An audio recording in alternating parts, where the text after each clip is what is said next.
This episode is brought to you by Accenture. When your advertising operations fall out of sync, everything else follows. Spotify and Accenture are working together to reinvent the rhythm of ad sales, using automation, analytics, and smarter workflows to simplify campaign delivery and access better data across the business. The result? Less time spent on operations, more time connecting brands with the moments and fandoms that matter most. Learn more at accenture.com/Spotify. Running a small business means I wear lots of hats. When I put on my hiring hat, I can count on LinkedIn Hiring Pro to make it easy. LinkedIn Hiring Pro helps manage my hiring workflow, puts my job post in front of a unique network of professionals, and matches me with the best candidates for my business. I can also share my job with my network. No other job site lets me do that. No wonder most small businesses say they'd use LinkedIn Hiring Pro again. Hire right the first time. Post your job for free on LinkedIn today at linkedin.com/quality. Okay, Mom, for my dorm, I'm thinking coquette meets poet core. That sounds like a vibe. What do you need? And where do we get it? Target. I already have everything on my mood board. A comforter, pillows, and a super cute floral lamp. So you probably need a rug to tie it all together. OMG, they have the perfect CMPC rug. CMPC? Coquette meets poet core. Oh, okay. In that case, let's RTT. Yeah, let's run to Target. You're getting it. Find your dorm inspiration and everything you need at Target.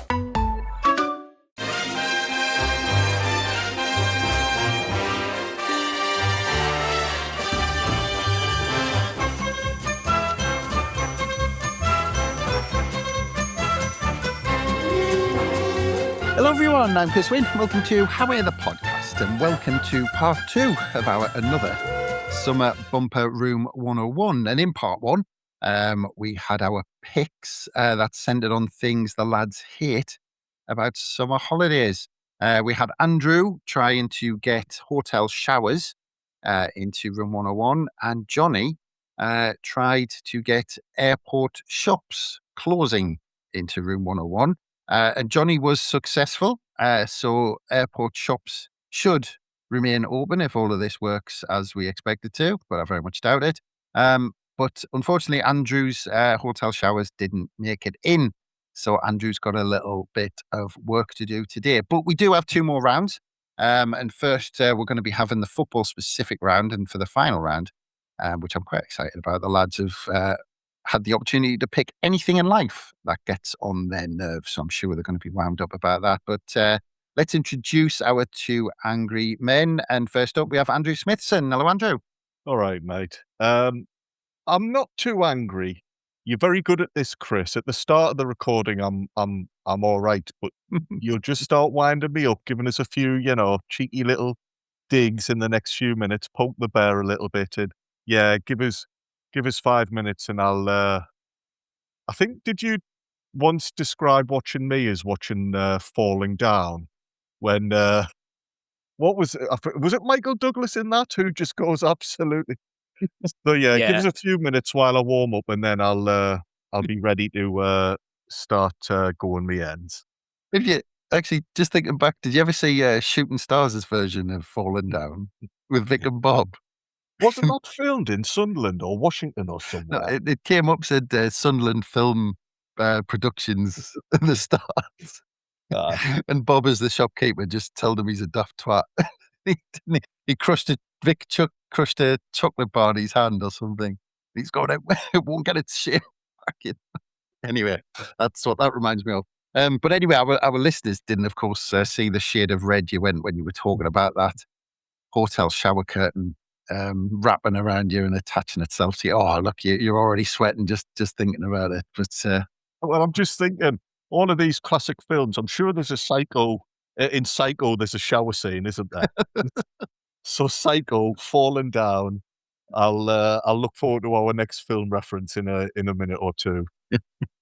Yeah, so all the Hollywood movies that involve psychopaths, they're all because of a crap shower curtain. That's what caused it all, apparently. But anyway, next up we have Johnny Hawley. Hello, Johnny. Hello, lads. I don't think I'm going to be able to match you on the film references. Like you've been in red hot form so far. So I feel like I've got a lot to live up to here. Yeah, I think Vic and Bob need to do some more parodies of films. I'm going to have to go back and watch shooting stars now. But you were successful, mate. You got airport shops closing into room 101. You snuck it in there because it was something I just couldn't justify. Yeah, like I said at the time, I felt like I knew I'd got you as soon as you started responding with, personal anecdotes and stories and, oh, this happened to a mate of mine. I was like, yes, he's mine now. I've won him over. So I'll be on the lookout. If I see that little glint in your eye this episode where you're about to chime in, I'll say, yes, Andrew, you better be worried. Yeah. Well, you know what part of it is, Johnny? I genuinely hate, well, like I said, apart from when you have a pint of Guinness and a fry up and everything's calm and, you don't. The thing is, Andrew at the nail on the head, when you've got no responsibilities, airports are actually not bad places. Every other time, I hate the places. Honestly, I just can't stand airports. And actually, I hate them that much when you go away with, like, not with your mates. I've actually booked to go away this year, not using flying this the mode of transport purely because I hate them so much. But anyway, let's get into our second round because these are our football choices for the second round. And we're going to start with you, Johnny, for your second round pick. So we need your football related choice, please. So my football related pick for this episode is goalkeepers wearing short sleeve shirts. I absolutely cannot stand it. It's so like minor in the grand scheme of things. I think that's why it annoys us as much as it does. Because I'm like, it's not hard, lads. Just put a proper top on. There's something about, like, I know that a lot of people get bent out of shape about like outfielders wearing short sleeves with gloves or, wearing Under Armour's sleeves instead of wearing long sleeve actual tops or that kind of thing. I can kind of live and let live with a lot of that stuff. I'm like, look, you're outfielders, you wear what you want, tuck your shirt in, untuck it, have your socks low, medium or high. I don't care. Sleeves rolled up, short, long, knock yourselves out. But a keeper, if I can see your bare forearms, you are committing a serious crime against football. I don't care. Look, it's not a uniform, right? In the same way that a work uniform is, it's just a football kit, but that doesn't matter. A goalkeeper, your whole thing is you're allowed to catch the ball, right? And there's a slight functional element to this other than I just think it looks horrific. It just looks wrong. Keepers need long sleeves, but also the whole point of the keeper kits being different colours to the outfielders is so when there's a melee in the box and somebody leaps up and grabs the ball, the referees and the linesmen can tell at a glance, oh, that's a keeper. Look at him, he's wearing green or yellow or whatever. What if he's got short sleeves on? How the hell are you supposed to tell whose bloody forearms it is? Unless the referees start getting nice and up close and personal with every player's, grooming habits and, oh, that's a hairy arm, that must be the keeper. Aye, no, the centre-halves have got bald arms, so it can't be them. No, put your long sleeves on, wear your kit like everyone's been wearing it for 150 years, and shut up, keepers. All right? Just quickly, in that scenario, are the gloves not a giveaway? Well, you'd think so, Chris, but apparently, if you wear a kit that's within 100 shades on the Dulux colour chart of a goalkeeper shirt, then the referees will all spontaneously combust out of fear of having to make a decision. So, no, apparently is the answer to that. But that's a whole different can of worms we could go into on another episode, I think.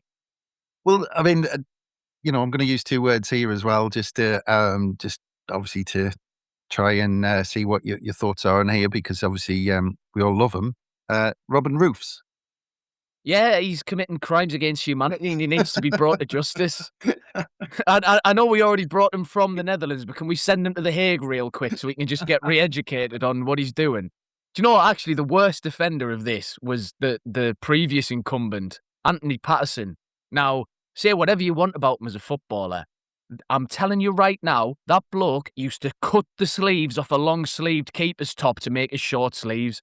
That is the worst of all worlds. That is the most tin pot thing I've ever seen. Just ragged edges of his sleeves in the middle of, in the middle of the playoff final at Wembley. Anthony, lad, just stick the top on normally, man. Yellow's your colour as well.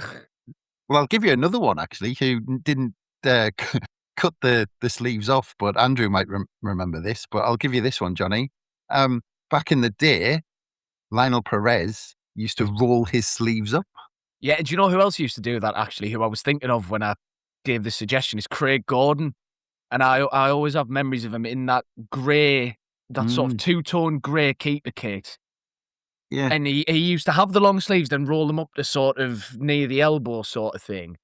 That is as close as I get to saying I think I could accept that, because I do like the look of a rolled up long sleeve. But still, it's the traditionalist in us that breaks out every so often. It just can't handle any variation. I need long sleeves, okay? I need them. I just need to see them. Didn't Craig Gordon later on have short sleeves? I'm sure he moved to having short sleeves later in his career, I think. Well, maybe we can forgive him for having to let his arm breathe after Jermaine Defoe brutally snapped it in half, but injury notwithstanding, I'm not making allowances. Yeah. Well, I mean, just in going back a little bit, I don't know if you, you probably remember them in retro kits and all that sort of stuff, but going back in the day, Johnny, looking at goalkeeper tops, and be interesting to get Andrew in on some of this because he wrote the book on strips and stuff. But going back to the early 90s, I remember that, especially I think Peter Schmeichel might have started it. And actually, my best mate had the Man United goalkeeper's top at the time. And it went through a phase of being like almost padded, like really thick, and it had kind of padded elbows and shoulders and all sorts. I always remember Peter Schmeichel. I'm sure he played, it might have been the Charity Shield of like 93 or something like that, rings a bell, against Arsenal. And that's what's in my mind. I can't remember if it was exactly right on that.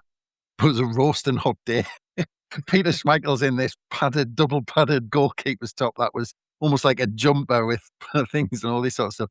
But it's funny that it's swung from goalkeeper tops going really thick and padded like that for goalkeepers to now, well, it's just a thin short sleeve t-shirt now for most keepers, isn't it?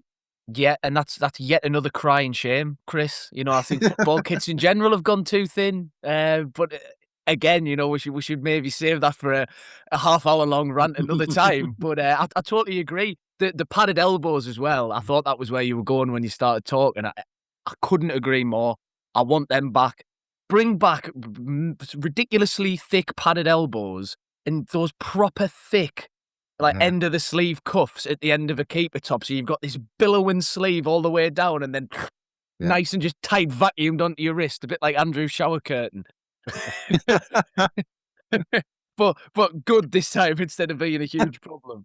But yes, I think the keeper kit is the most obvious sign of the decline in kit standards over the years. It's the one that's changed the most and for the worse. Yeah. But I wonder if there was a psychological thing to it, Johnny, because actually I bet you there was a couple of keepers out there who, back in around that time, the goalkeeper strips were that big. They probably made a save with the shirt. Yeah. Just by sticking their arm out. Yeah. Usually they stand there, stick their arms out, and the striker suddenly go, bloody hell, was there a goal behind him before? I swear there was. They don't see the posts anywhere. Winged arms and stuff. Yeah. Looking like Batfink. I was going to go for pterodactyl, so a slightly more dated reference than yours, I think, Andrew. I said Batfink to my kids the other day, and they didn't have because my lad's in that stage where he's saying I think and free and stuff like that. And I said, who are you, Batfink? And I got this look as if I was bloody stupid. So thank you, Andrew. Someone else who remembers Batfink. Sorry, Johnny. Stop buttering him up just to get your stuff in the bloody room 101, will you, Andrew? God, that's my tactic. God, I didn't think that literally happened the other day. I can't believe we're mentioning Batfink on this podcast. No wonder Chris doesn't like it in airports. He's talking to the kids about Batfink and they're going, you want that? Shut up, man. Go and stand by that shop that hasn't opened up yet. Leave us be. Yeah. And then, Chris's kids on a podcast in 20 years' time. What I'm putting in room 101 is dated references that your dad cracks out in the airport. Yeah, because after I do a reference, I have to go, right, I'm getting it on YouTube and you got to watch it. They'll be sticking in watching crap old cartoons. Saying that, the old cartoons were best. Anyway, Johnny, sorry. I've gone this far off topic from the only actual football one that we're even talking about this time. But to bring it back, I think there's one final thing I'll say that's a vaguely sensible point, actually, is also, if you're a keeper and you've got your arms bare, your forearms bare, and you try and catch one close to your chest and you're all sweaty and horrible, especially if you're playing in, say, the heat of a World Cup, a topical one. Much easier for that ball to just squirt out from between your arms, isn't it? And just, get slick with all the sweat and that. If you've got your sleeves down, lads, it's not a bloody problem. Especially not if you had those old style tops where the sleeves could basically just act as a giant sort of duvet to catch the ball for you and wrap it up in. Nobody's getting that out your grasp, are they? Yeah, like a parachute that could do some sort of free fall skydive and stuff. Like when you used to do that stupid rainbow parachute thing in a circle in primary school with the ball in the middle. Get Schmeichel's top to do it, but yeah, we'll go at the man who literally wrote the book on strips, Andrew. Goalkeeper tops, because they bizarrely, coming in, fashions as they do, come in cycles, and the goalkeeper tops started off back in the day, traditional green or whatever it was, and then in the early 90s, they just exploded to absolute, psychedelic style tops. Can you remember the one Alec Chamberlain wore and all that sort of stuff? But my favourite,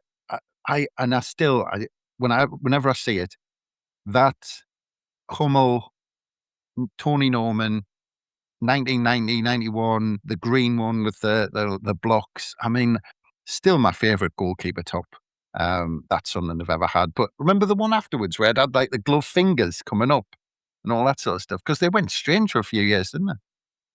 They were like, it was like a mosaic pattern of goalkeeper gloves. Chris, you insult me because you said, can I remember Alec Chamberlain? And you earlier said, Andrew might remember Lionel Perez. What are you on about? Sorry, mate, I forgot who I'm talking now. I was thinking of Batfink clearly and lost my mind.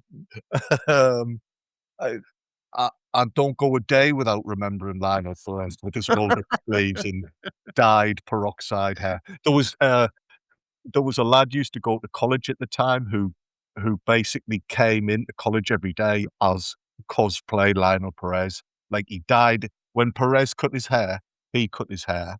And he dyed it and he slicked it back like Perez, and he'd wear those keepers tops with the padded elbows like you were talking about. But he rolled them up to his shoulder. Oh yeah. I don't know where this lad is now. Honest to God, I hope he's still going to the games, because everybody else would be like, look at him, what a dafty. Whereas secretly I was thinking, boy, he looks a part. That tune, I wish I was. I like the look of that lad. If he was rolling his sleeves up, I hope he's not still going to matches. I hope he's at home. Get him gone. Well, to be fair, neither wonder Perez was ripped, because folding up those tops with that padding on, you take a bit of know. See how big it was, but at the end where he rolled it up, it was like 3 inches off his arm. I think the reason we don't have padded bits anymore is, and this sounds like a right Yadar thing, but goalkeepers are playing on carpets now. It's not like when we were down on the wreck, diving amongst all the broken glass and all of that. You needed elbow pads back then.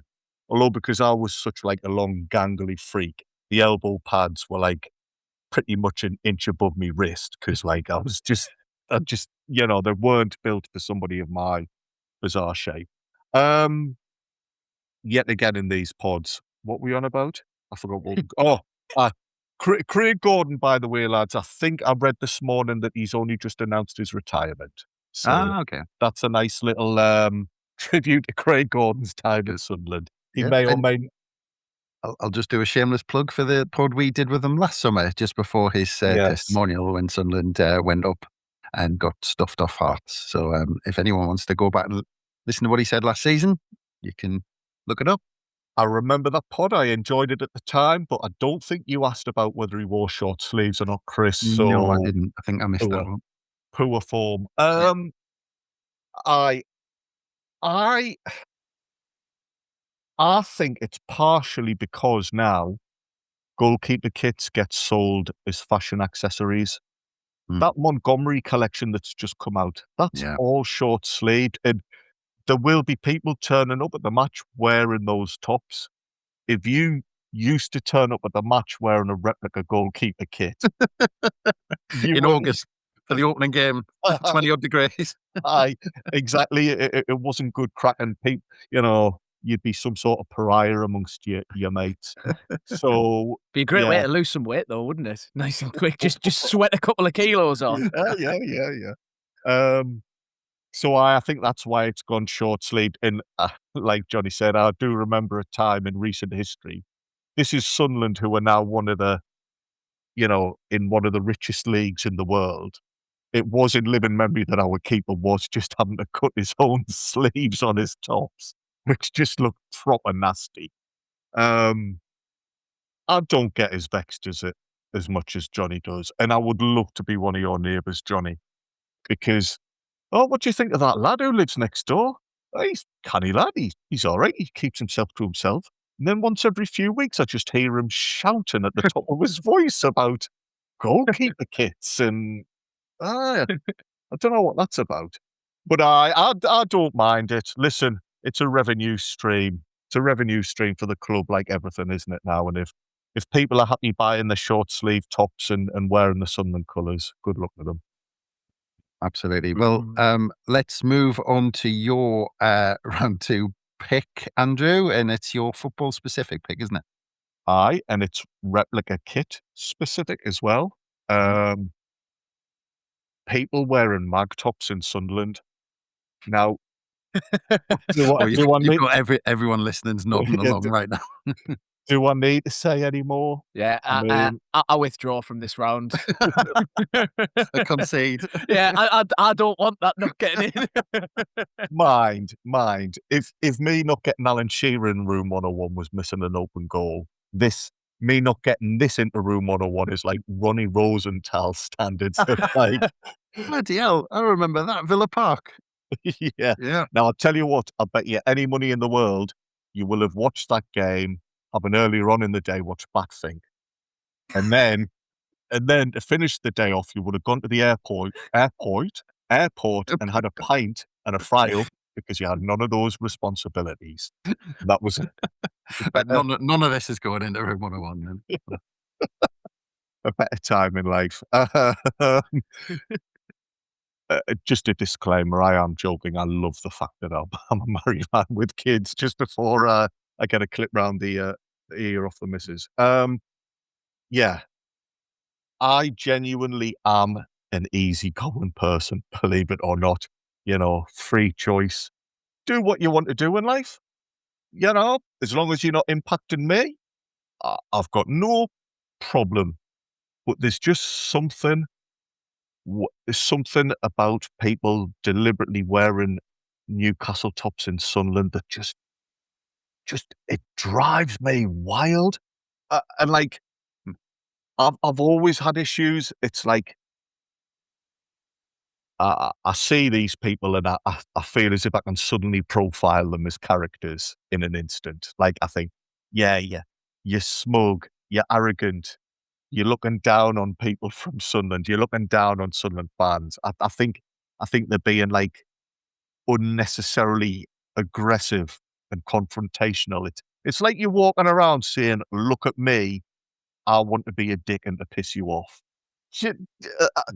Maybe I'm being over the top. I don't know. And like, this is in Sunderland. This is our base. Sunderland people from Sunderland shouldn't have to see Newcastle shirts. If you live in a mixed area or you work in a mixed area or whatever, you're going to have to come into contact with people who support other teams, and that's fine. But not in Sunderland. And it's always annoyed me.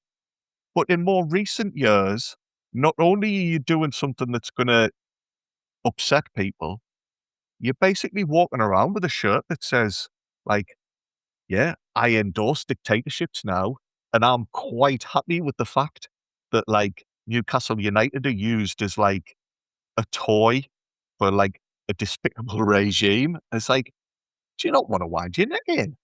Do you know what it's very, to be fair, it's very rarely genuine fans, I find. It's the ones who are more likely to be Durham mags, the ones who are desperate for attention, or Says the man who's on a podcast, I accept. But they want affirmation, they want acceptance. They spend their whole lives saying, "Oh, Sunderland's a dump." You'd not catch me dead there. Other than if I am there, I might as well wear a mag shirt. And I was at a function recently at the Beacon of Light. It was like a big corporate do. You had like people there from across the northeast. You had like professionals and all sorts of different people. One or two people might have had like little subtle things. They might have had like a little pin badge or a tie with the club they support on it. The only people at this event where everybody, it was meant to be like a smart event, the only people who were wearing like casual clothes were people in black and white replica shirts. And it's like, you can't even imagine going to the Beacon of Light without wearing the force field of a mag shirt around you. It's mad. I mean, also, this was only a couple of weeks ago after last season. Wouldn't you think you'd just keep your head down? I wouldn't go wandering around outside St. James's in a Sunderland shirt if they've just done the double over us and finished however many points ahead of us and all of that. It doesn't make sense to me. I know I always say the world doesn't make sense to me, but this genuinely doesn't make sense to me. And you know my feelings on five-a-side, Chris. You know I'm not. I'm in a weird place with five-a-side. But if you go to five-a-side at the Beacon of Light or Goals on Durham Road or whatever, there'll be people there with tops on of all sorts of different teams, all sorts of different countries. Aye, fine, whatever. Who are the only ones that have got names and numbers on their back and have got sleeve patches on and are also wearing the shorts and the socks? It's always, always, always Newcastle fans, and it's pathetic. Well, the one that comes straight to mind is when I was younger, going to the air show. Yes. Oh, God, aye. It just used to, every other person seemed to just, and because I grew up in Fulham, used to see them stream down from the train station, and basically they would just come down like an army in their black and white tops, like, right, we'll go to Sunderland. What am I going to wear today? I know what I'm going to be really clever, think of something that nobody else is going to think of. Of course, the other 20,000 people coming from Wallsend or wherever they've come from, end up coming down in Newcastle top. Like a herd, Chris, because as you know, I'm from the same area as you. Yeah. Like a herd of zebras heading down Sea Road Yeah. on air show. I don't know this for true, and I've just made this up entirely. But I was told by council insiders that's why they ditched the air show because it was just getting too embarrassing for them. It's good enough reason as any, isn't it? As you can see with a lot of these things, I'm caught between two. There is the part of me that says, wind your neck in, Andrew. Let people do what they want. There's also the part of me that is just saying they're freaks. So, you know. Well, let's go into that then, because should it matter? No, it shouldn't matter. And I, as you know what I'm like, I love Sunderland, I love my city, and I want it to be welcoming. But I do think there's a general attitude around folk of we're fine, we're friendly until you take the mick. Mm. And if you come and you're acting yourself, you're then setting yourself up. But then the problem is the person who gets annoyed is the one who then looks like the bad guy. And it's like, well, am I really the bad guy? Because I've told somebody to stop, working their ticket. Well, I'll ask you this question because I genuinely don't know. I haven't lived in the Northeast for quite a long time now. Do Sunderland fans walk around Newcastle in Sunderland tops blazingly? Is it a thing? Because I know growing up, I used to see, but I grew up in a time when Newcastle were, the everyone's second team and all that sort of stuff. And so a lot of the neutral areas stopped being a bit, or neutral kind of 50-50 areas stopped being 50-50. You saw a lot more Newcastle tops around then than Sunderland because of the way the clubs were going. So I maybe grew up at a different time. Now that Sunderland are on the up, is it something because I don't go around Newcastle all the time, is it something you see in Newcastle? Is it a thing? I don't believe so. And I go to the Metro Centre fairly regularly. And the Metro Centre's a kind of a bit of a neutral 50-50 type of place. And yeah, you might see a family out and the kids will wear a Sunderland top, or the dad might have like a Sunderland polo shirt or whatever on.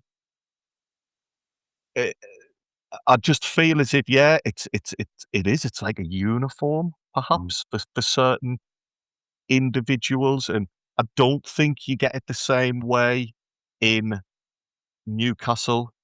I don't think people hide who they support necessarily, but there is this kind of like, oh God, I've got to go to Sunderland, despite the fact I always slag it off. I've got to go out of my way to like just needle everybody while I'm there. I do genuinely feel it's not the same in both directions. The only time it stops, funnily enough, is you might have a week off if Sunderland have beaten them, which has happened. You know, it happens. You don't see any, and then they just start. We've beaten them once or twice, haven't we? It does happen every now and again. If memory serves me correctly, Chris, I believe we might have beaten them once or twice. We might be right with that one. But going to Johnny with this one, because me and Johnny had a little conversation a while back about people wearing, let's say people, grown-ups wearing replica kits in general, and he's got his on right now as we speak, when they're not playing football or not going to the match, and just, right, I'm going into town, I'm going to stick me footy top on and all that sort of stuff. So where are you on all of this that Andrew's raised? I think he makes a very good point, which is that it depends on, where it is you're doing this. And because if it's a neutral area, or if it's a 50-50 place, or, whatever, I'm fine with that. That's fine by me. But there is a marked difference between just somebody who, because it's a warm day, or because they're going to be going to the gym or playing football later or whatever, so they go, oh, I need to just pop out to the shops or whatever, and I'm already wearing this anyway, so that's what I'm wearing, and I'll go out, and they just pop to the shops and they don't see anybody and they come back and whatever. That is very different to being a Newcastle fan and making the intentional decision. I'm going to be out and about in Sunderland city centre today. So I tell you what I'm going to do. I'm going to stick me barcode top on just to make a point.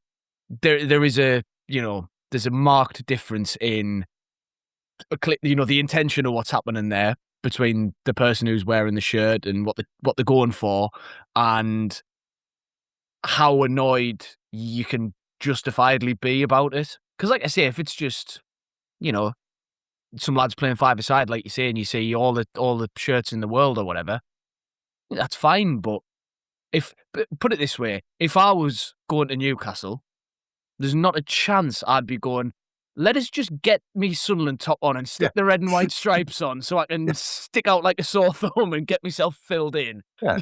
Yeah. Let's just antagonise a few people, and just aye. Do you know what I fancy doing today? Getting me teeth kicked in and ending up on the evening news. Yeah, while I'm at it, I'll get a Greggs while I'm there. Well, as we all know, a football shirt in Newcastle City Centre is not complete without steak bake stains down the front of it. Like, well, you say I was setting you off for that, but I'm glad you finished it off. You just nodded that home, that open goal. Yeah, no Josie Altidore style missing of sitters for me. I can't quite go back as far as your references, lads, but he's saying that, Josie was 12 years ago now. Oh, don't behave, man. Should we put the passage of time into room 101 and call it a draw? Yes, please. Yeah. So anyway, I think it's time to pick what does go into room 101. We've got Johnny's short sleeves for goalkeepers. We've got Andrew's people wearing mag tops in Sunderland. Start with Johnny. Short sleeves for goalkeepers. although, as I said, that Tony Norman strip, that padded one back in the early 90s is my favourite one. I just don't care enough. I think Robin Roofs looked cool in that short sleeve green one. I think he looked the part. He was strutting his stuff in our area. I actually got my lad that goalkeeper top, the green one. He looks smart in it, short sleeved. It's actually like a nice t-shirt he can knock about in. He loves it. So that's not going into room 101. So apologies, Johnny. People wearing Mags tops in Sunderland. I think it has to go in. It has, absolutely. I've got no... Part of me thinks it shouldn't matter, but it does. And as Johnny said, you sealed the deal, to be honest, Johnny. If we were going around Newcastle, I'm going to pick some bits up. Right, I'm going to get me Sunderland top. I mean, it's just nonsense. Like, you're doing it for one reason and for one reason only, and that's to get people's backs up and to get them annoyed and to get them looking at you. And then you get the odd one as well when they get looks. They kind of they do the daft smirk back, like they know what they're doing. And it just makes no sense. Like, these people are doing it on purpose. Especially you see some dads as well do it with their kids, and like they're wearing the Newcastle top. You're like, you're with your kids. Like, why do anything that might possibly invite any sort of bother when you're out with your kids? Like, why would you want to invite that? But anyway, yeah. So I've got. I mean, it got my back up, Andrew. I've got no case against it, to be honest. So people wearing mag tops in Sunderland and Sunderland games that Newcastle aren't involved in. Oh my God, you remember that? The famous Every Norwich year. one. Yeah. The famous Norwich one with the guy with the goatee and the camera went on him. Every season in League One, every single season, we had at least one game, if not several, where mags were turning up in away ends and that. And I'm sure one of the lads sent us, actually, there was a picture of two mags going to the England-Argentina semi-final in their mags kit. Yeah, I've seen a few of those through the tournament. Hey, who are you supporting and what are you going? Oh, it's just... yeah, anyway, so all of that, and I'm going to add all of that extras in. You can have the whole lot, Andrew. All of that is... You'd have the whole lot to bring you dinner. Yeah. Yeah. And Chris... But the steak bake's not, by the way. That's not going into it. Are you saying if I see this happening in the bridges, I'm now allowed to just clothesline them? Just not even stop, not even look back at them. Right, well, I think that's... I've now got your permission for that, Chris. That's always been the case, mate. Tell you what, Andrew, I reckon you could do about 8 or 9 at once with one clothesline as well. Well, if you wear one of the old goalkeeper tops, you'll take them all out. You might take flight. Right, so on that bombshell of Andrew taking people out of the bridges with all goalkeeper tops, I think it's time for us to take a quick break, so we'll be back very soon. If your business runs on 5 different apps, 12 browser tabs, and one spreadsheet that everyone's afraid to touch, it's probably time for Odoo. Odoo is an all-in-one business management software that connects every part of your business into one powerful, easy-to-use platform. So instead of wasting time switching between disconnected systems, your entire business works together in real time. Your team moves faster, your data stays accurate, and you can actually focus on growing your business. Let one unified system run your entire business. From the first opportunity to the final payment, everything works together in one place. Whether you're a small business or managing a large operation, Odoo gives you one flexible platform built to grow with you. Learn more at odoo.com. That's ODOO.com. This episode is brought to you by San Pellegrino Ciao. A gift from Italy to your home. San Pellegrino Ciao is a flavored sparkling water made with real fruit juice, finished with a pinch of Sicilian salt for a perfectly balanced taste. So which flavor will you choose? Peach, lime, blood orange, cherry, or maybe the all-new limoncello? Crafted in Italy with 0 grams of added sugar. San Pellegrino Ciao. Buy it now. Hear that? That's now Crispy and McCrispy strips meeting Creamy Caesar sauce. Sounds extra crispy. Caesar sauce at McDonald's for a limited time. Ba-da-ba-ba-ba. And welcome back to How We're the Podcast. And We're just reveling in the fact we put Mags walking around Sunderland in their tops into room 101. So we're all giddy about that. But we need to go into the last pick. And I'm going to start with you, Andrew. And this pick could be anything in life that gets on your nerves. Yeah. And that would be a long pod. I really realised that this is going to make me sound very GB news.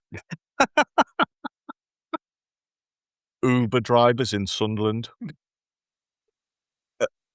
I know what it makes me sound. By the way, can I just say that's all you sent me, so I don't know where this is going after this.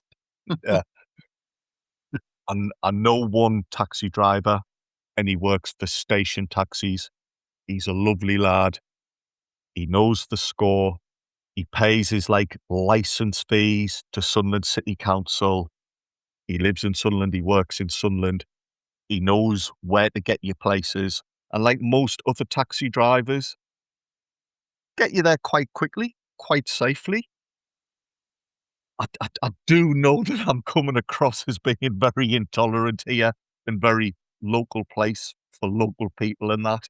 And I don't mean to be, but Uber and all these other multi-international firms are coming here and strangling these local groups. They don't pay anything into Sunderland's economy. They don't, they're registered in other parts of the region. And if that was the case, if that was all it was, I'd have to say, look, that's just the way of the world. That's commercialism. Got to move with the times, blah, blah, blah. The driving is proper shocking. I know you two lads don't live in Sunderland day to day. As you perhaps know, I do a lot of driving for my job. And believe it or not, I'm a white van man. So probably there's loads of people wanting to put me in room 101. But when I'm out and about, some of the dangerous driving, some of the inconsiderate driving. Now, it might be confirmation bias, but seriously, next time anybody's out and around in Sunderland, if you're not swerving to run down some poor soul who's wearing a Newcastle shirt, as Chris is now allowed, just look out for the mad driving of taxi drivers not from the city. Wrong way down a one-way street. That's a regular one. I'll park at a bus stop. Oh, no bother that the poor bussy cannot now get in, and the poor women cannot get on and off the bus at the curb. They've got to go around this Uber taxi. Red lights. What are they? What are they for? I assume Sunderland, it must only be Sunderland that has red lights, because these taxi drivers from other areas don't seem to follow them. Reversing hundreds of metres up a street. Aye, gone on. I'll do that. But then at other times, doing an unexpected U-ey somewhere, across a dual carriageway or something. Yeah, I'll do that. School gates, them yellow lines outside of school. That's telling you not to park there. Pavements. They're for people to walk up and down and to get past. Don't park your car so you're blocking the pavement. And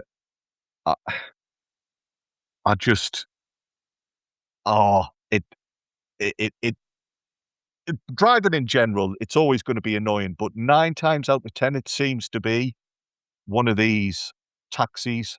And my favourite one, this always happens outside my house and is going to happen more now that I've whinged about it. They'll come along to pick up a neighbour or whatever.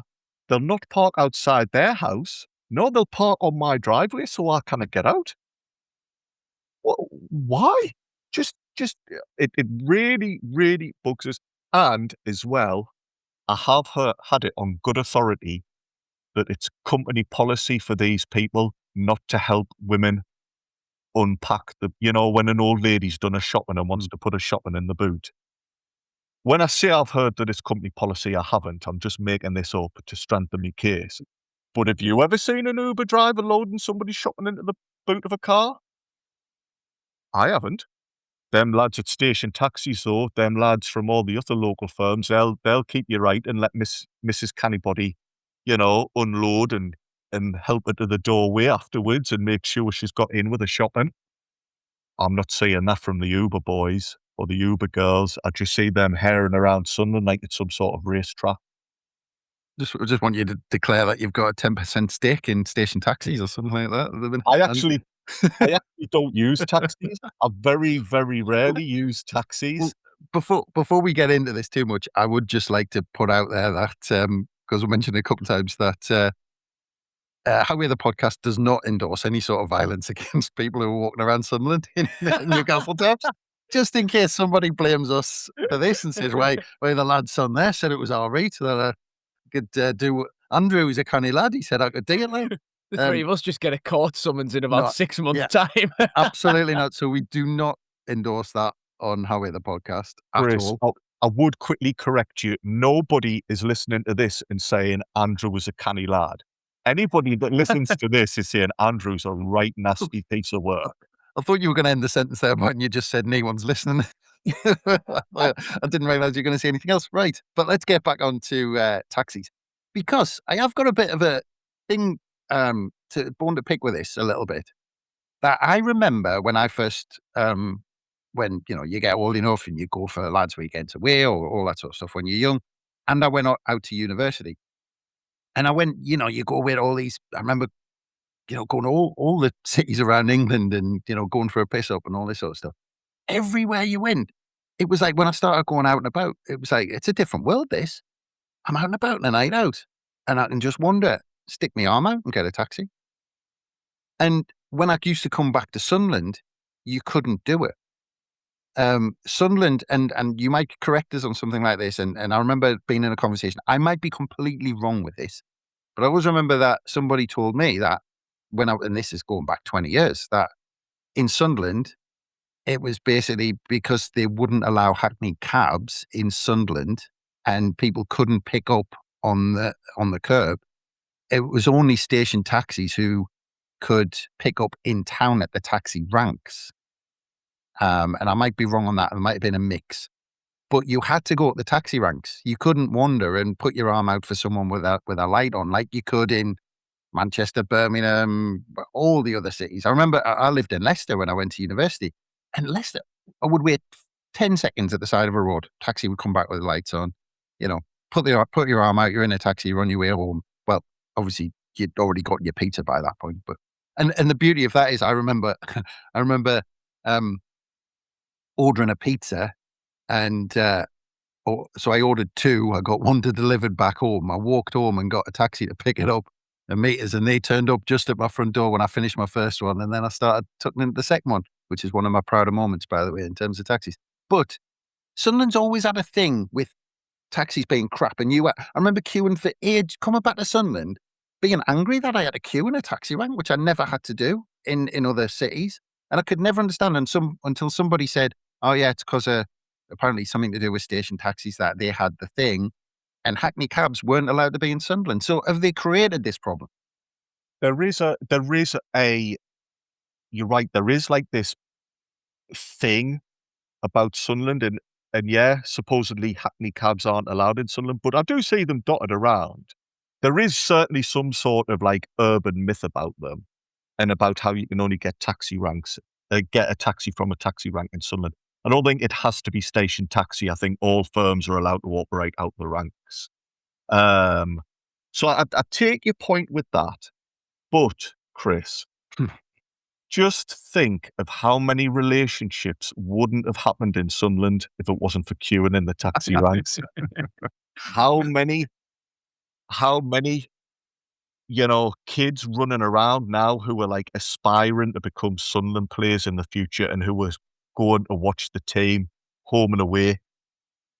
They wouldn't have been born if it wasn't for like the hookups in a taxi rank on a Saturday night outside Park Lane. Oh, okay, I'll raise you how many people have got missing teeth because of having to wait in taxi ranks over the years. What? Listen, amongst friends, what's a little bit of, little bit of rough and tumble at the end of the night? You've not quite used all your energy up on the dance floor. Maybe you've been unsuccessful finding a partner and future love of your life who you can settle down with. Maybe you want that embrace of a man who might be topless. I don't know, like bear Or wearing a hugging you. mag top. Aye, bear hugging you and then like body slamming you to the deck and like stoving your head in. You know, At least it's human contact. exactly, exactly. And I think we're all able to guess which type of experience I've gone through more at taxi ranks, because I've not met any long-term friends there. Listen, in all seriousness, and by the way, there is an element of levity in this. When you said, oh, you can talk about anything, I could have just cut it down and said, all right then, child poverty. Go on, Chris, I'll give you a way out of that one. I thought I would do something that's a little bit more. I'll be honest, when you start talking about driving, the one thing that I see every day that gets right on my nerves at the minute, because you linked it to driving, is people not being able to turn a corner in a car without cutting the corner off. Yeah. And then when you're parked to pull out, they're looking at you as if like you're annoying them by being in the right place because they can't turn the corner without cutting it off. But anyway, that gets my grow up. No, that is perfectly valid, Chris, because if you get chance next time that happens, just look at the back bumper. There'll be a registration plate saying which council's issued their taxi license. Tell you what, it'll be Tyneside based. Tell you that for now. I'm genuinely interested. What is the state of play with taxis in Sunderland at the minute? In all seriousness, I don't use taxis very often. I can walk home from town if I need to. Because I've never known I've been all over this country, and the worst by a million miles is getting a taxi in Sunderland after a night out.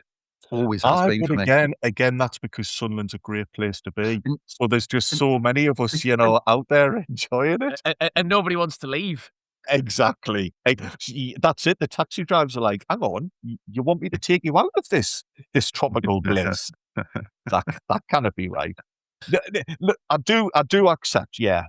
Listen, services could be improved and all of that. And I understand, listen, if Uber are much cheaper than other firms, I can understand why people would go to them. But are they that much cheaper? Are they that much better? Are they going to get you there by virtue of a capable driver? Or is it going to be some sort of like just wacky racist style? I can't believe I'm saying these things because I'll be insulting somebody. Wacky racist style like kamikaze driver who's just going to like cut everybody off. Yeah. Well, you see, it still gets me across that taxi driver about 20 years ago didn't let us get into a cab with a pizza because then I had to pick one of the two. And of course, I says, right, stick your taxi. I'm going to stand there and eat my pizza. But do you remember that taxi driver in Sunderland who got done because a lad sat on his bonnet and he said, right, I'll show you. Oh, yeah. And I'll just drive. And then it's on the bonnet and towards the Queen Alexandra Bridge, filming himself. But the video was like, right, I'm here on a taxi. It was like probably calm. He wasn't panicked in the slightest that he was being driven out, but he was sitting like Do you know why that was, Chris? That was because he was registered in Sunderland and knew the road, so that lad knew he'd be safe and he'd get home in one piece. Well, Johnny, have you had any bother with taxis in Sunderland? Not so much bother other than just waking up the next morning and go, where the bloody hell did 30 quid go? Oh, yeah, that's right. Yeah, taxi home. Yeah, brilliant. Yeah. Back in my day, I remember getting a taxi for about 3 or 4 quid back from Sunderland back home. I'm not a particularly old guy, but even I can remember being able to go out with like 30, 40 quid in your pocket and have a pretty good night out and come back after a kebab and a taxi home. And you've not been on the waters all night. You could still have a good time. Oh, especially when you started off in the Millview for a couple before you went anywhere else. But Anyway, let's leave Cabs and Sunderland behind for a second because we need to go on to Johnny's last pick. Yeah, mine's much more smaller scale, I would say. People who claim like, "Oh, I'm not very good with technology, me. Oh, I can't do technology." But what they really mean is they're either too thick or too lazy to just read words on a screen that tell them exactly what to do. You know the type. So I'm not talking about your 85-year-old nana who, you know, you can't work out hide nor hair of how a phone works or how a computer works or whatever. I'll give that a bit of grace. I think that's fine. I'm talking about people who are late 40s, 50s, maybe even into early 60s, where you're a bit like, you have had technology around your whole life, though, haven't you? You know, you didn't grow up in a cave scrawling artwork on the wall with chalk and bits of, mud that you found outside the cave to try and entertain yourself, with your siblings, Ugg and and Bunga or whatever, You did grow up in a world with internet and TV and computers, but give them a Bluetooth headset. Oh my God, you may as well have just shown fire to the first human. The wonder that sparks in these people's eyes of pure, oh my God, what is this completely alien concept that I've never heard of before? Mate, you press a button on the headset and you press a button on your computer and it does the rest. But no. Oh, I can't work these out. Can you connect these for us? Oh, I can't work my way around these. Yes, you can, because you can read, can't you? And the instructions are literally designed to be as easy to follow as possible that even children can do it. Are you a child? Are you mentally a child? Do you have some sort of developmental condition? Because if not, I'm failing to see where any of this becomes the technology's problem and isn't just your problem. I guarantee you, everybody listening to this, either you've had an experience like this, or this is you. Okay? Now, think very carefully about which camp you want to fall into. Well, you've said specifically tech, but what I'm going to do is straight away, I'm going to widen this, Johnny, because isn't this not now a problem with society in general? Does everyone just want everything done for them because they can, whereas before, if you wanted some information before, smartphones, before the internet even, because I'm old enough to remember that, you had to go out and find it. You had to put some effort in. You had to do something. You had to go somewhere. You had to go somewhere for a book. You had to buy a book. You had to go to a shop. You had to ask the right people. You had to phone a number. You had to do something. You had to put a tiny bit of effort in. Now you can sit on your ass. You can type something in. There's your answer. Or now, and I saw one. There was an advert the other day. There was an advert the other day. I think it was a World Cup advert because I was going mad. It was advertising Gemini, and it was like one of the things that the examples it gave was somebody took a picture of a menu and stuck it into Gemini and went, "What do I fancy?" It's like, how is that an example of using AI? Like, have a look at a menu and see what you fancy, see what mood you're in. Christ on a bike, if you need AI to have a look at a menu and say, "Oh, you fancy the burger today? All right, I'll have the burger because AI told us to." I mean, Christ, if we're going down that route, then we're in trouble right across the board. But again, I'm going to expand this because I think this is a symptom. You're saying tech, which is completely valid, but everything, because the other thing as well, you can see you've got us going on this one. But the other one is like, unfortunately, and I have avoided them for so long, but my kids are now at a point where, especially my youngest, who was about to leave primary school, so they're all like kind of organising leave and do's and all this sort of stuff. So unfortunately, I'm in chats with, let's say, lots of other parents, which I'd rather not be. And Commiserations. That's genuinely. But you see this thing where school will send a letter out with everything, all the information in it, and then someone will come in the chat and go, "Oh, what time do the kids need picking up?" And you're like, "It's in the letter." All right. So okay, thanks. What time is it then? It's in the letter. We've actually stuck the letter in the thing for you to look at. Oh, all right. So what time is it then?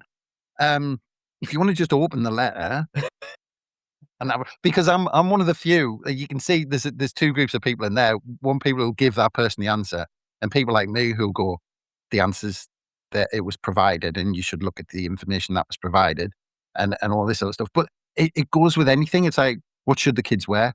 Again, that's in there, and it's like even footy chats when people will go, oh, is so and so playing? You could have typed that into like a search engine that would have given you an answer rather than rely on lots of other people to look at it and then provide you with an answer that you could have looked up. But either you want that human interaction that you annoy someone, or I don't know. I don't know why you're asking me, because you've got the whole world's information. You've clearly got it at your fingertips. I better stop there actually, because I want to go off on and on and on. But it's society, isn't it? It's not just tech, isn't it? In terms of reading instructions, it's people, isn't it? Yeah, I completely agree with every word you said, by the way. Fantastically delivered.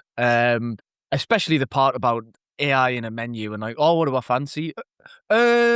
It was inside head, thoughts inside head. I couldn't then watch the football because I was like, I can't get my head around that advert. Too busy just stewing over it. I was like, why would you put a menu in and say what should I have to eat? I mean, for God's sake, do you want AI to, become embodied and stick food in your mouth? I mean, is that the next step? Gemini, how do I feel about the England result? Can you just tell us? Gemini, how do I pick my food up? Yeah. Gemini, what kind of music do I like? I can't remember. Can you just... Honestly, yeah. But I think you're right that it's a symptom of a larger societal problem. But the one thing I would say with tech specifically is I think there is a little added element that is I think it's a bit of an easy cop-out when technology's involved, where people just become comfortable going, oh, well, I just don't understand technology then. And that just becomes, oh, well, it's fine to just not engage whatsoever and not even try and do it myself. The people, I'm just trying to redact a story in my head enough that the people who it's about won't know what I'm talking about. But like, let's say somebody isn't particularly tech savvy and they come to you and go, oh, I need to get a new, I don't know, TV, right? I need to get a new TV, but I don't really know what it's resolutions and display rates and refresh rates. Oh, I don't know what it's talking about. Can you look for us and work out which one I should get? I go, right, but you have a TV, don't you? Yes. Right. Does that TV do what you want it to do? Yes. Right. So then you know all of the specs and details for the TV you've got that does the things you want it to do. Do you want the next one to do the same things? Yes. Well, I think now you've got all the information you need to be able to make that decision. But, it's technology, so I can't do it. And like I say, that's for me what just slightly makes it gives it that extra dimension other than the general problem that I agree with of, I want it done for me now.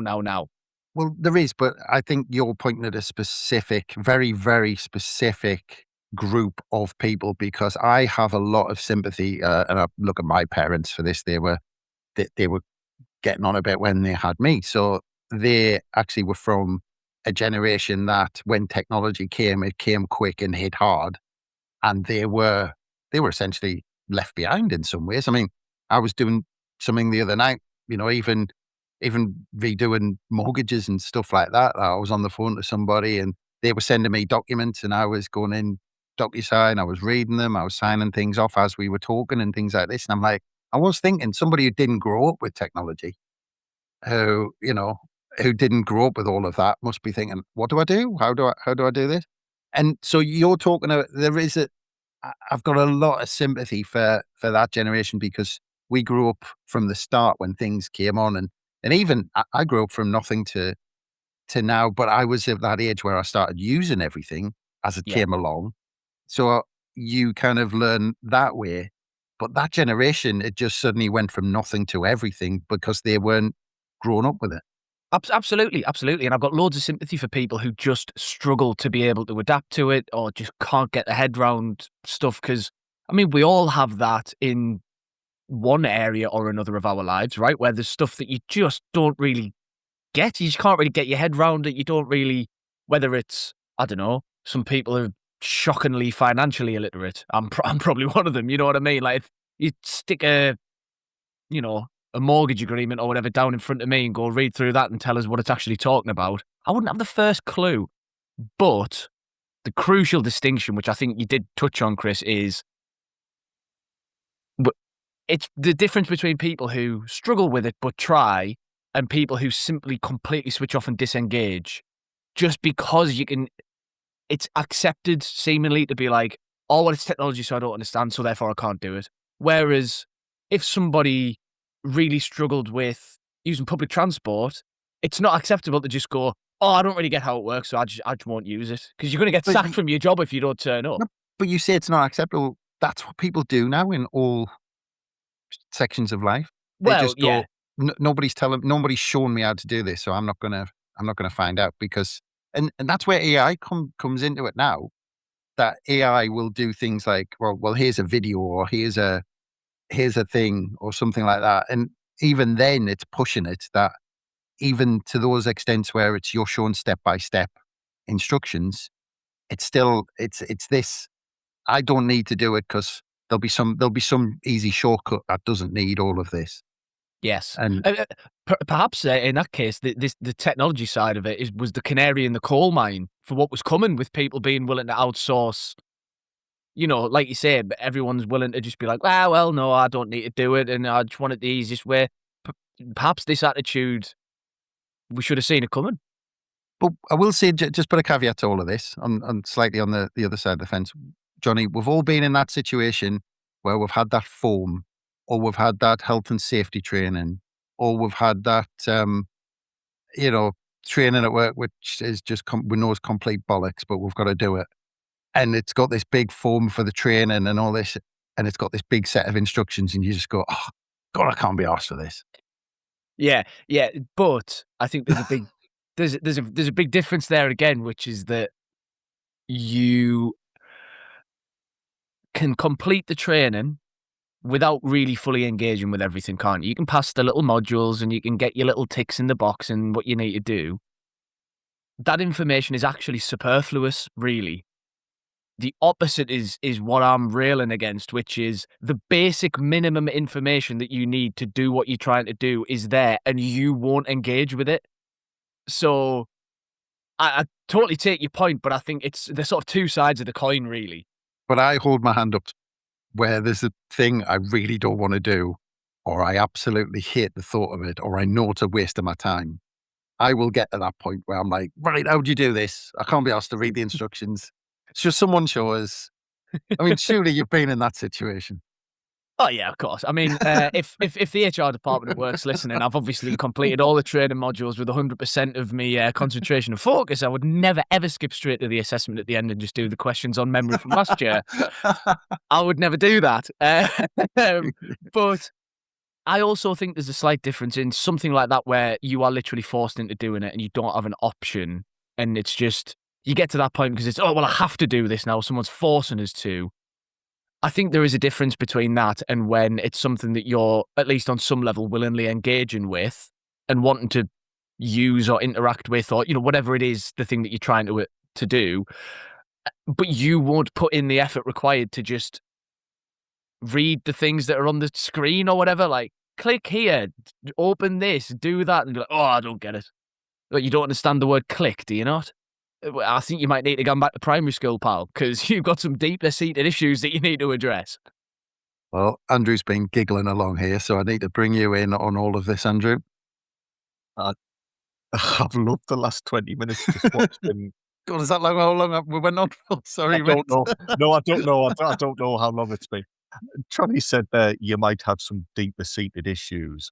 I mean, that phrase has just smacked me around the face because, as always with Room 101, I think the two of us might have some deeper seated issues to work through. Yeah. There's nothing wrong with people wearing football shirts in Sunderland. I need to get a grip of myself.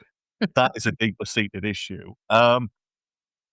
It was really nice listening to his book because I thought, this isn't a football podcast anymore. This is a Radio 4 debate. I mean, I smell a Patreon coming on here where the podcast doesn't talk football. I genuinely think, Chris, you need a room 101 where you're not in the host's chair, because that was superb from you. I think I'd just burst. Well, yeah, maybe. I would also like to claim house on room 101 bingo, because when you first started, Chris, I think you said something like, yeah, but is this not just a problem with society in general? Which is something we say after nearly every single room 101 pick. No, I get where Johnny's coming from, because yeah, we do all, at the end of the day, you can be your social battery's low when you're worn out and you're like, oh God, I've not got the energy now to set up my new TV or whatever. But there are some things where it is just like, oh wait, man. Like Johnny earlier, I'm trying to think of an example where I can redact enough information without dropping myself in it. I can't come up with one, but like shopping, self-service tills in a supermarket now, they've been in place long enough. It's not hard, is it? Barcode over thing. It go beep beep. Put it on scale. Yeah. End. Press pay. Press either card or cash. Yeah, and if it goes wrong or the scanner isn't working, there's usually a member of staff milling around who'll log in and sort it out for you. Can I just put it to you both? What about when all the problems happened with people trying to get into the Stadium of Light when it went digital? That is not the fault of those people, though, is it? They didn't misread the instructions of how to get in the ground. There was a cock up with the system. So if you want to say that our over reliance on digital only means of, building a lot of our infrastructure is a problem that you go in room 101, we can have that chat, Chris. Don't you worry about that. Get yourself out of the horse chair and start ranting about it, because I'll be right there behind you. But I don't think you can blame those fans for not understanding how to scan their tickets. As much as I would like to say that some Sunderland fans, as much as I wouldn't like to say that some Sunderland fans have got problems, I think in this instance we don't have to. I think we can actually back them and say it wasn't up to them. Tongue firmly in cheek here. I got in fine. So stuff the rest of yous. That is a joke. That's a genuine joke. I am just funning. It's not a joke. He means every word. But again, though, yeah, there's a difference between somebody in front of you in the queue can't get through the turnstiles because the turnstile isn't working. That's different to somebody who can't get through because they haven't got their phone out their pocket yet. They haven't, they might have one of those like leather cases over it.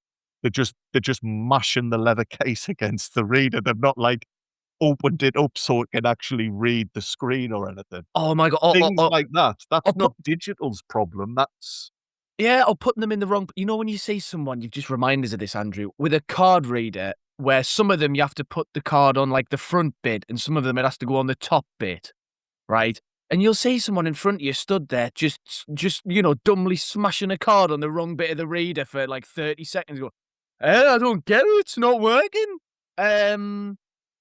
Maybe look at the bit that says tap here and tap the card there. That might help.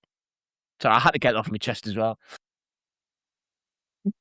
We're tackling the really big issues here on our podcast. Absolutely. We're fixing society one step at a time, gentlemen. But I think that's a good time to bring this nonsense to a halt and decide what goes into Room 101 out of this last round, because it's been fun inviting the gents to pick anything that gets on their nerves.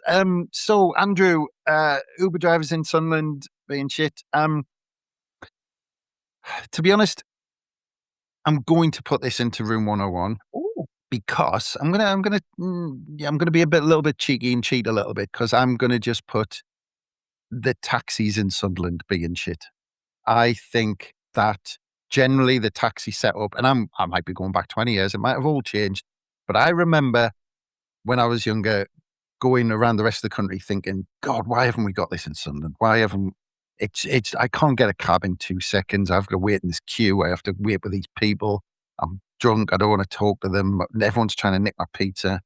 This and is we'll just bring Chris, this is Chris's disdain for general humanity coming out again. Yeah, by the way. absolutely, 100%.